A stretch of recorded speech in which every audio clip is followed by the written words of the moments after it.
On a cold October morning in 2017, police in Ashford, Oregon received a call that would spark one of the most baffling missing person investigations in recent American history.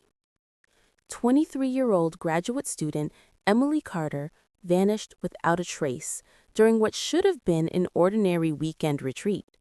Her car was found abandoned, her phone smashed in the gravel, and the last person who admitted seeing her alive was her professor.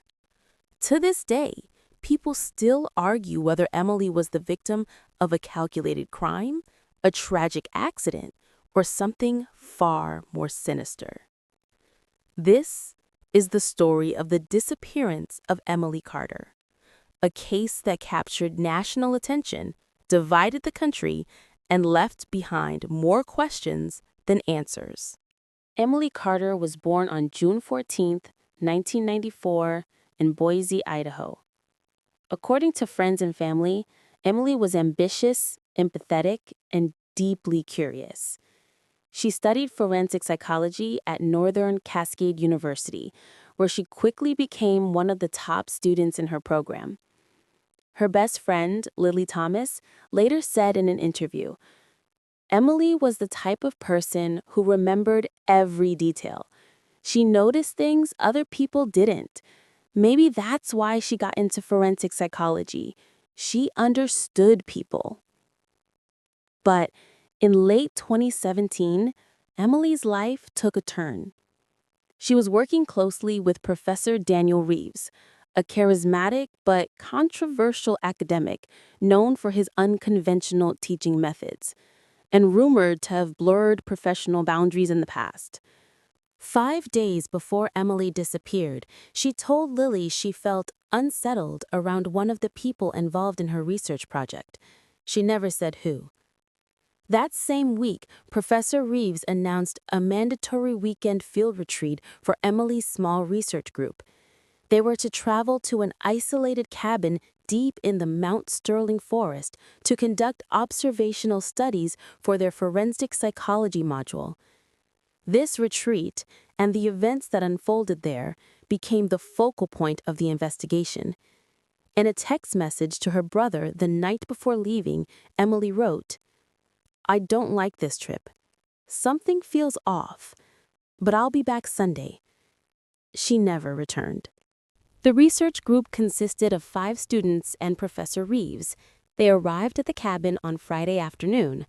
According to interviews later conducted by police, the atmosphere was tense from the beginning. A heated academic argument erupted between Emily and Reeves over a case study involving criminal deception. Another student, Mark Hill, recalled, "Reeves didn't like being challenged. Emily called out inconsistencies in his research, and he snapped." That night, the group reviewed their notes around a campfire. Emily left early, telling friends she had a headache and wanted to sleep. That was the last confirmed sighting of her. At 7:15 a.m. on Saturday, Reeves claimed he'd knocked on Emily's door to start the day's activities. She didn't answer. When the group entered her room, they found her bed undisturbed, her backpack missing, her hiking boots gone, her journal left behind, something totally out of character. Despite the missing items, there were no signs of a struggle. The group spent over an hour searching the immediate area before driving down to find cell service and contacting authorities. At 11:42 a.m., police arrived at the scene. At 7:15 a.m. on Saturday, Reeves claimed he'd knocked on Emily's door to start the day's activities. She didn't answer. When the group entered her room, they found her bed undisturbed, her backpack missing, her hiking boots gone, her journal left behind, something totally out of character. Despite the missing items, there were no signs of a struggle. The group spent over an hour searching the immediate area before driving down to find cell service and contacting authorities. At 11:42 a.m., police arrived at the scene. The Mount Sterling forest covers nearly 200 square miles of uneven terrain and is notorious for steep ravines and sudden weather shifts.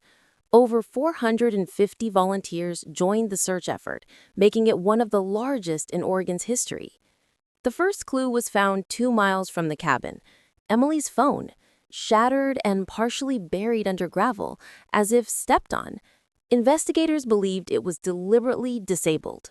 A mile further, police discovered a torn piece of fabric matching Emily's jacket, caught on a branch too high for someone to snag while walking casually. But what troubled investigators most was the lack of tracks. No clear footprints, no drag marks, no animal traces. It was as if Emily had simply vanished. By day 6, national news outlets had picked up the story. Social media erupted with theories, some pointing to the professor, others suggesting a staged disappearance. On October 22nd, Reeves was brought in for formal questioning. His statements were inconsistent. He initially said he saw Emily at 10 p.m. Friday night, then changed it to 9 p.m., then claimed he wasn't sure if he saw her at all. Phone records later showed he was awake until nearly 3 a.m., despite claiming he'd gone to sleep early. When asked why he didn't call authorities sooner, Reeves said, "I thought she went on a morning hike. She did that sometimes." But according to her friends, Emily hated hiking alone. A search of Reeves' office uncovered handwritten notes describing Emily as defiant, emotionally reactive, and in need of discipline. He claimed these were academic observations. The public didn't buy it. Theory 1. Reeves harmed her. This became the most popular theory. The argument earlier that night, his inconsistent statements, and his documented boundary issues all painted a suspicious picture. But there was no physical evidence linking him to the disappearance. Theory 2. An accidental fall. Some believed Emily slipped into one of the many ravines, but exhaustive searches found no body, clothing, or blood, highly unlikely in such terrain. Theory 3. Emily ran away. Investigators consider the possibility of a voluntary disappearance, but she left. Her journal, her wallet, her medication, her car. Her family insisted she had no reason to vanish. Theory 4. A third party. Several locals reported seeing an unfamiliar white pickup truck near the trailhead the night before Emily disappeared. Police never identified the driver. And then came the strangest twist. On November 9th, nearly a month after Emily vanished, a hiker reported hearing a woman screaming in the woods near Spirit Ridge, 7 miles from the original search site. By the time authorities arrived, there was nothing. No footprints, no signs of movement. But search dogs reacted strongly to Emily's scent. Why would Emily be so far from the cabin, and how did she survive weeks alone? Police ruled the report inconclusive, but the public wasn't convinced. By December, winter storms made the search nearly impossible. The official investigation slowed, and by spring, Emily's case was designated inactive. No arrests, no new leads, no remains. Emily's family continued searching privately, raising funds and hiring independent investigators. In 2018, a private cadaver dog team alerted in an area previously dismissed by police. But again, nothing was found. The case faded from headlines, but it never faded from the public mind. As of today, Emily Carter's disappearance remains officially unsolved. Professor Reeves resigned from the university in 2019 and moved to Colorado. He has never been charged with any crime.